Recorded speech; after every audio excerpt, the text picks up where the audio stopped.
Arratsaldeon, ongi etorriak guztiok eta eskerrik asko etortzeagatik gainera. Ramon Tamames geurekin eta ziklo berri baten aurrean gaude. Oso ziklo ederra uste dut antolatu dugula Forum Larramendiren izenpean. Jesuitak handia kalekoak daukagun forum ederra urtero aspalditik egiten dena. Aurten nahi izan dugu etikaren inguruan, etika mugetakoa, gauza asko ari dira aldatzen, eta gauzak aldatzen ari diran bezala, gu geu ere, geure balioetan eta geure ikuspegietan eta aldatzen goaz. Eta ederra da, elkarrizketak sortzea, eztabaidak sortzea, elkarrekin ikusteko bide berriak, eztabaidatzeko gauzak ondo dijoazenak eta geureganatu behar ditugunak, eta hain ondo ez dijoazenak alde batera usteko. Bueno, pues empezamos este ciclo de conferencias de este año del Forum Larramendi y nos ha llevado este año a un ciclo de conferencias que hemos titulado Debates en torno a las fronteras éticas. Nos hemos situado en la perspectiva de los cambios que se van dando en los sectores que más influjo tienen en nuestra vida del día a día. ¿Y cuál es el eco ético de valores, del deber asumir esta perspectiva, esta otra, van teniendo todos estos cambios sectoriales importantes? Nos hemos preguntado por los cambios que se están produciendo en política, en economía, en ecología, en biomedicina, en la empresa, en la filosofía, en las ciencias, en la tecnología. Y para reflexionar con esta pretensión en las nuevas fronteras, tenemos la suerte de contar con un magnífico plantel de investigadores. Ayer fue la sesión inaugural con el primer debate sobre política, pero tenemos un magnífico plantel de investigadores sobre cada uno de estos temas que he dicho hace poco, pensadores que conocen a fondo las realidades fronterizas en las que nos movemos y que han tenido la altura de miras intelectual y moral como para proponer nuevas actitudes éticas ante este mundo cambiante. Hoy contamos con el profesor Ramón Tamames para proponernos un debate sobre horizontes de ética en economía y en ecología. Vendrá el profesor Diego Gracia, Adela Cortina, Xavier Echeverría, Jesús Conil, Antonio Fernández Rañada, y crearemos estos debates en esta sala.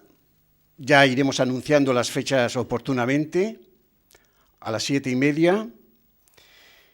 Y bueno, antes de dar la palabra a José Mario Urquía, que va a hacer la presentación del profesor Ramón Tamames, quiero agradecer al Departamento de Empleo y Políticas Sociales del Gobierno Vasco, a la Fundación Kutxa y a varios donantes anónimos por su colaboración en estos debates, por su financiación de estos debates, que ha permitido que podamos contar en San Sebastián pues, con unos debates, con unas autoridades de esos ciclos que realmente pues, nos hacen soñar de que podamos seguir adelante con ciclos parecidos en adelante en el Forum Larramendi. José Mari, la presentación del doctor. Eskerrik asko, José Mari Echeverría, y iba a decir, pues muy estimado y muy querido Ramón, aunque luego diré unas breves palabras de tu presentación que realmente no necesitas, pero yo en este primer momento quiero saludarte como un amigo, porque en la visita que te hacíamos a la Real Academia de Ciencias Morales y Políticas, enseguida aceptaste venir a estar con nosotros, lo cual nosotros agradecimos desde el primer momento. No en vano, Ramón pues quiere mucho a esta tierra y también me sorprendió cuando una vez, no hace mucho, para concretar algo, le llamé a su casa, me contestó en euskera. Eskerrik asko, Ramón, es un gesto realmente que agradecí mucho. Eta eskerrik asko hemen zaudeten guztioi, adiskideok, benetan eskertzekoa da gaur hemen gurekin izateagatik. Todavía nos queda, yo creo que el buen sabor, el buen recuerdo de la sesión de ayer en Deusto.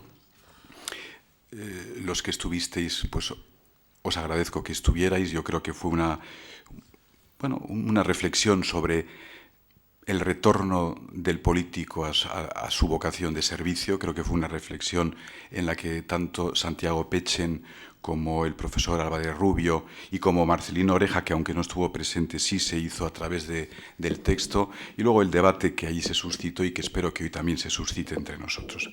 Benetan, eskerrik asko, a los que habéis repetido y a los que os incorporáis. Orain lehenbiziko aldiz etortzen zeraten nahi.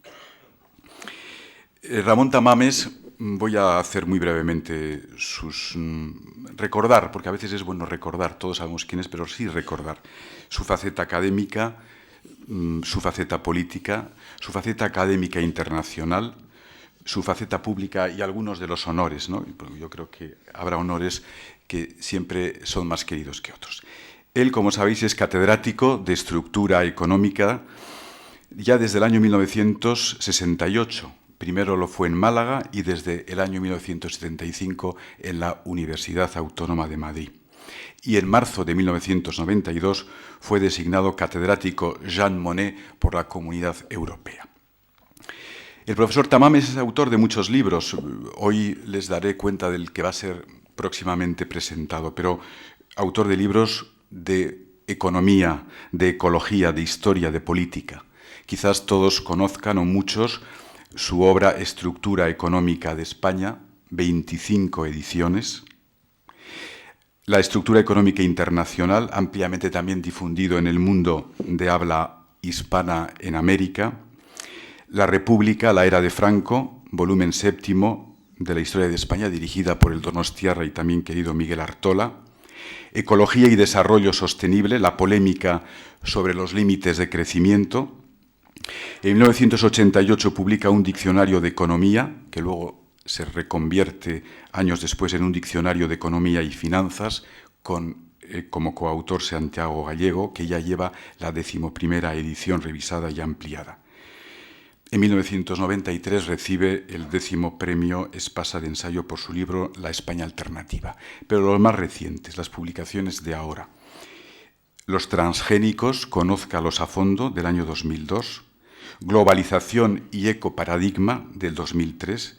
El siglo de China, de Mao a primera potencia mundial, 2007, ya en su 5ª edición.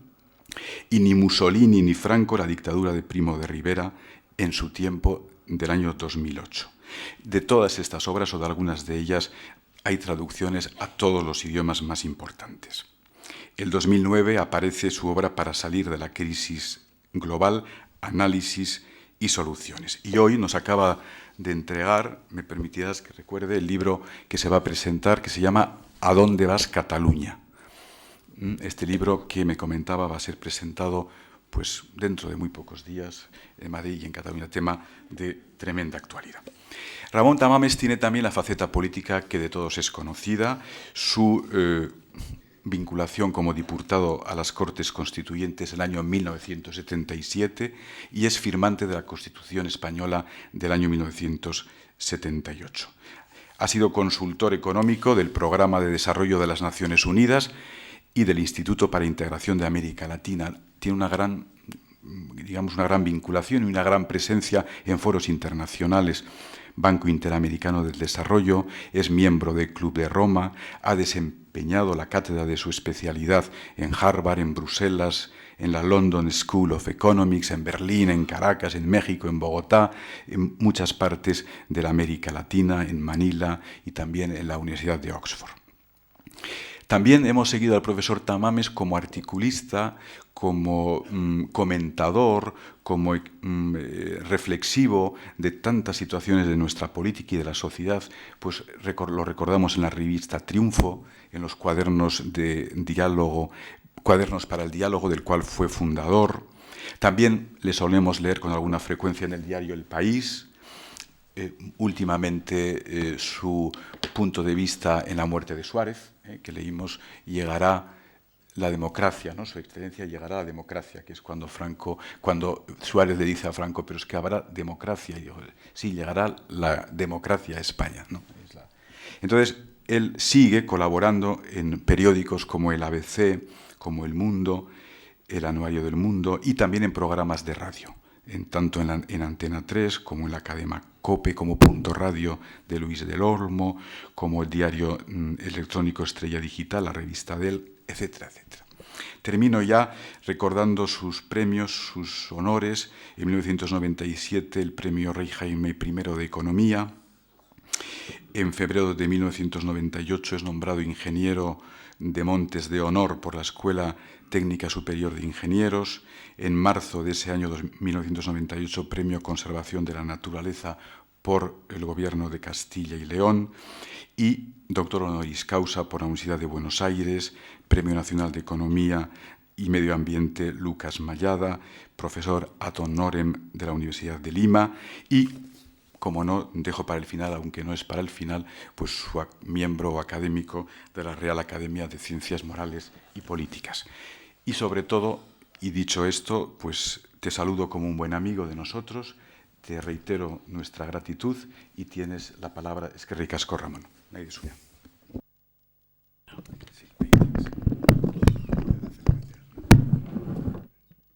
Sí. Para hacer una referencia, permítanme que por lo menos diga Kaixo lagun maiteak.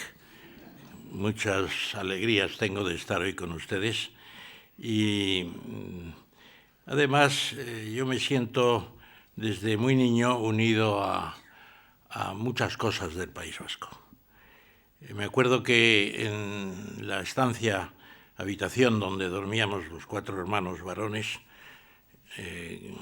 tenemos también una hija, una hermana,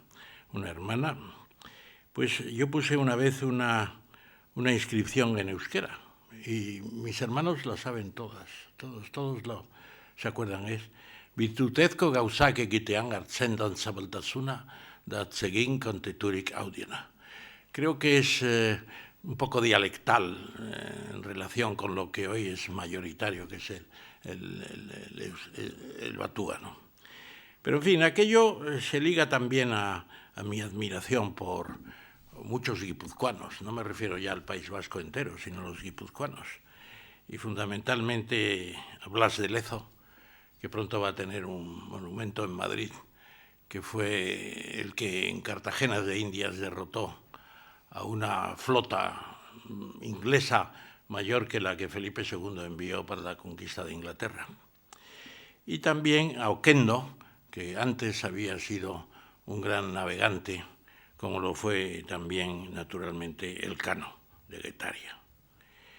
Y en otros aspectos, pues Pío Baroja, los Caro Baroja, cuyo centenario se celebrará este año, acaba de regalarme un ejemplar de su libro Julio Caro Baroja, El hombre necesario, Félix Maraña, que está con nosotros.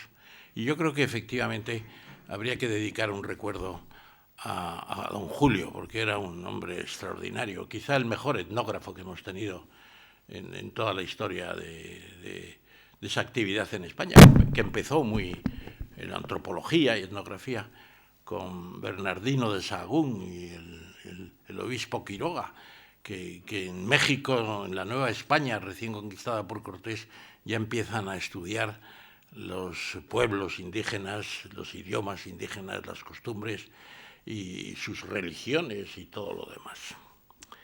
Por lo tanto, ahí están esos guipuzcoanos ilustres que siempre a mí me han inspirado. Y naturalmente hoy quiero dar las gracias a José María Urquía por su presentación y a José María Echeverría por la presentación del ciclo y por la organización entre los dos del ciclo, en el que van a participar, ya se ha dicho, colegas de la Real Academia de Ciencias Morales y Políticas, y qué mejor academia para hablar de ética que la de morales y políticas.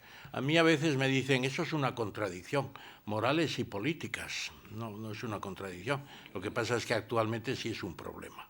Es un problema la corrupción, el abuso de poder, todas las cuestiones relacionadas con una gestión de la administración pública que no es la mejor, por así decirlo, pero son temas que yo creo que la experiencia nos irá haciendo mejorar.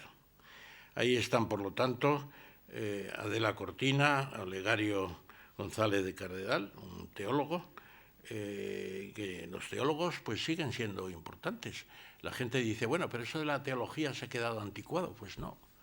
La teología estudia lo profundo del sentimiento humano, y la religión, pues que ya en el siglo XVIII se decía que en 100 años desaparecerían las religiones, y no solamente no han desaparecido, lo que pasa es que están evolucionando también.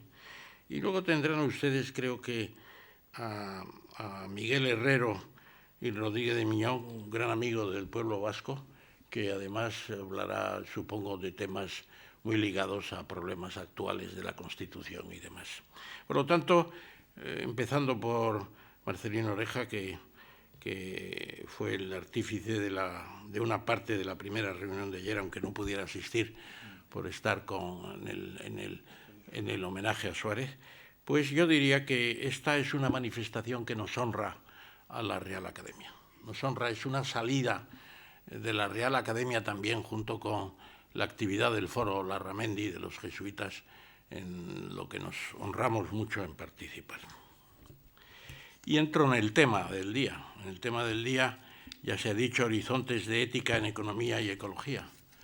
Y cómo no, pues yo creo que es de obligada cita nuestro gran filósofo español, catalán, José Ferrater Mora, que nos aportó un verdadero tesoro, que es el diccionario de filosofía. Yo es uno de los libros que más consulto, lo tengo casi como un libro de cabecera, porque cuando nos sale algo que nos interesa de los griegos, pues Empédocles nada menos es el precedente de Darwin, y Parco es el precedente de Galileo, Eratóstenes es el precedente de la geografía universal mejor realizada después, y no digamos ya los grandes filósofos desde Sócrates, Platón y Aristóteles, y los anteriores también. Por lo tanto, esto se relaciona también con los griegos, que fue una floración increíble. Aquello fue increíble. Estudiaron todo, entraron en todo. Incluso en las escuelas alejandrinas de griegos están las leyes de Kepler ya, del movimiento de los planetas, o incluso se refieren a las posibilidades de los mundos habitados en el exterior y todo lo demás. Y ahí es donde Aristóteles sienta las bases de lo que llamamos hoy ética. En la Ética Nicomaquea, parece que ese libro de Aristóteles se corresponde con la dedicatoria a su hijo Nicómacos. Y en ese libro lo que Aristóteles plantea es que la ética es el conjunto de costumbres, de comportamientos que se relacionan con una serie de actividades en la vida, como pueden ser la justicia, la amistad, el valor, incluso la gestión de los negocios, de la administración pública ateniense y todo lo demás. Es, por lo tanto, una serie de principios morales. Algunos lo llaman también el arte de vivir, pero no el del buen vivir, pero no al modo de Ovidio en el Ars Amandis, que es otra cosa, claro. El Ars Amandi es un ensayo prodigioso sobre las formas de relación amorosa y todavía es actual. Yo cuando tuve una hepatitis B hace años, pues aproveché para leer libros clásicos que nunca había leído, y entre ellos el Ars Amandi me pareció extraordinario. También empecé la crítica de la razón pura de Kant en alemán, de un libro que me regaló un amigo, pero la verdad es que lo dejé en la página 13 porque aquello era demasiado para mí en ese momento. Bien, entonces la ética en la economía y en la aplicación económica, que es la seguridad jurídica que brinda el derecho, para mí el paradigma está en un jurisconsulto romano del siglo II de nuestra era, que es Ulpiano, y en su presencia en el Digesto, que es la gran recopilación del derecho romano. Yo a veces digo que los romanos dejaron muchas cosas, las obras de romanos, que se dicen admirativamente, y se habla de los puentes que nos han dejado, como el de Alcántara, que bautizaron así los árabes, porque Alcántara es el puente, o los acueductos como los de Segovia y de Tarragona, o los templos como los de Mérida y Évora, en el próximo Portugal. Pero siendo todo eso importante, quizá la mayor construcción de los romanos fue el derecho. El derecho es un prodigio, el derecho romano. Todavía se estudia con fruición y aprovechamiento en las cátedras de las universidades, de las facultades de Derecho. Pues fíjense, nada menos, que yo la ética la relaciono con estas palabras de Ulpiano. Iuris precepta sunt, ec, honeste vivere, alterum no ledere, sum cuique tribuere. Es muy sencillo, vivir honestamente, no dañar a nadie y atribuir a cada uno lo suyo. Es fantástico porque el vivir honestamente es todo. Hoy hablamos de corrupción, hablamos de prevaricación, hablamos de todo lo demás. Vivir con honestidad es casi en estos momentos parece la excepción, no es cierto. La excepción es la corrupción, porque la mayoría de la gente no está corrupta, pero la corrupción afecta a todos.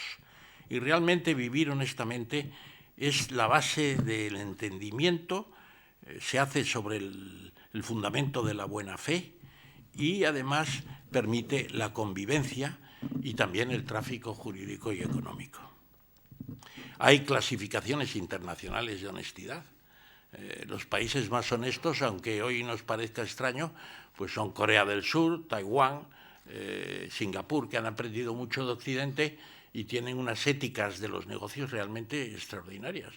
Y en cambio, pues España e Italia están muy abajo en la clasificación, Estados Unidos tampoco está muy brillante y se puede decir que la corrupción está en el propio tejido del poder en prácticamente todas partes.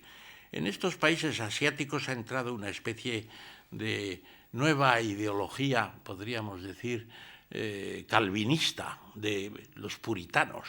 Los puritanos precisamente eran los que querían vivir honestamente y basaban todo su prestigio en el esfuerzo, e incluso lo relacionaban con la salvación del alma, diciendo que lo que se valoraría más allá es precisamente lo que se ha hecho para obtener un premio por la buena gestión y la honestidad. El segundo principio, no dañar a los otros, alterum non ledere. ¿Qué significa? Pues que es el principio de responsabilidad, porque si se produce el daño está la necesaria compensación. La expropiación es una figura del derecho romano y ya exigía lo que hoy llamamos utilidad pública, precio justo e indemnización. No se puede expropiar a nadie sin compensar lo que se expropia, por el bien común y, naturalmente, con un precio justo y bien tasado.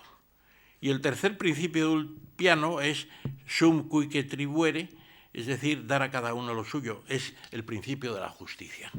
Es decir, tiene que haber una justicia para resolver los conflictos, evitar que los conflictos se transformen en violencia y que precisamente esos conflictos se resuelvan con una equidad basada en la justicia, que es una de las instituciones que puede garantizar la ética en todos los aspectos. Por lo tanto, esas son las tres cuestiones principales. Un maestro del derecho mío, estudié Derecho y también Ciencias Económicas, pero recuerdo a mis maestros de Derecho como verdaderos portentos. Jaime Wasp decía que la seguridad jurídica es el asiento de la paz social y el funcionamiento de la justicia. Es precisamente eso lo que constituye la ética general. Y ya entrando más en lo que podríamos llamar las configuraciones económicas de la ética, yo diría que hay cuatro, en mi opinión, por lo menos cuatro principales. Una es el modelo aristotélico tomista, volvemos a la filosofía de Aristóteles y de Santo Tomás de Aquino. otro es el Homo economicus, el hombre económico del capitalismo.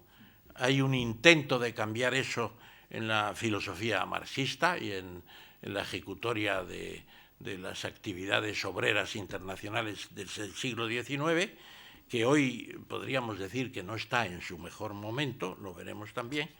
Y yo terminaría con una síntesis global que, en mi opinión, es la verdadera ética de hoy, que es la ética económico-ecológica.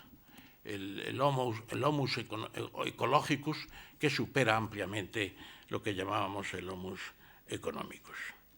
Y empezando por lo primero, Aristóteles es el padre de la ética, y Santo Tomás es el gran introductor, difusor, comentarista y en muchos aspectos también superador de Aristóteles. Y lo que se dice en ese modelo común heleno-cristiano, porque realmente es la luminaria de la Edad Media, de la cristiandad, cuando se predica formalmente pues el justo precio de las cosas, la negación del interés en la prestación del dinero, con la consiguiente penalización de la usura, la comunidad cristiana de bienes y todo lo demás. Pero siempre hay sobre el principio una aberración. Y en este caso la aberración pues se puede decir que básicamente es el feudalismo. El feudalismo es el sistema imperante en la época de la cristiandad por antonomasia, que es desde el comienzo del siglo IX hasta, por así decirlo, el Renacimiento. En el Renacimiento las cosas empiezan a cambiar. En esa época el feudalismo significa no todo lo que predicaban los grandes filósofos como Santo Tomás, o lo que preconizaba Francisco de Asís, Clara de Asís también, las clarisas, los franciscanos, que lo que pretenden es la reforma de la Iglesia, porque la Iglesia estaba corrompida y el papado era una institución corrompida. Y precisamente yo creo que en ese sentido Bergoglio ha adoptado el nombre de Francisco en la idea de que lo que quiere es la reforma de la Iglesia en nuestros días.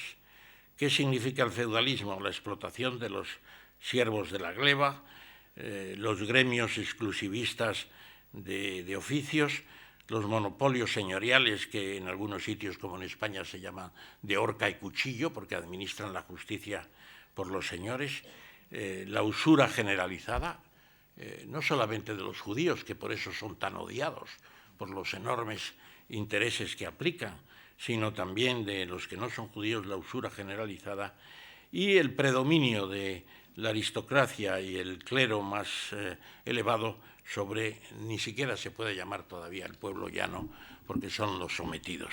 Es una época todavía de servidumbre. La esclavitud nominalmente no existe, pero la servidumbre sí que se manifiesta. Eso es lo que significa el primer modelo ético con sus aberraciones consiguientes. Toda cuestión tiene su anticuestión, toda realidad planteada tiene su crítica, y eso es lo que se puede decir aquí. Ya el Renacimiento, los cambios de los estados nacionales, la Ilustración y finalmente la Revolución Americana y la Revolución Francesa. Muchas veces nos olvidamos de la Revolución Americana, de la independencia de los Estados Unidos, lo que representa eso en el cambio político, incluso ético. Los padres fundadores hoy son admirados porque manifestaban sus principios éticos. Luego la verdad es que tampoco eran tan éticos en muchos aspectos. Estaban inspirados además por un sentimiento común y una adicción común a la masonería, eso también es verdad. Es verdad también que la masonería surge como una réplica a un Estado corrompido, explotador, etcétera, etcétera, y poco innovador. Entonces, podríamos decir que de ahí surge el Homo economicus, que no es precisamente el de Adam Smith en La riqueza de las naciones, que es el primer libro que se considera de la ciencia económica, 1776, el mismo año en que se publica y comienza la guerra de independencia de los Estados Unidos. ¿Y qué se preconiza con el Homo economicus? pues es sencillamente la selección de los más capaces. La lucha por la vida, que después se va a manifestar en Malthus, y Malthus con la lucha por la vida va a dar la inspiración a Darwin y a Wallace, los dos descubridores del evolucionismo, por así decirlo, para fijarse en que la lucha por la vida es lo que hace pervivir a los mejor dotados, a los que permiten precisamente ir yendo a una selección progresiva, etc. Y la aberración de todo este sistema es la concentración de poder en determinados grupos, clases sociales, es el nacimiento de los trusts en los Estados Unidos, los Vanderbilt, los Morgan, los petroleros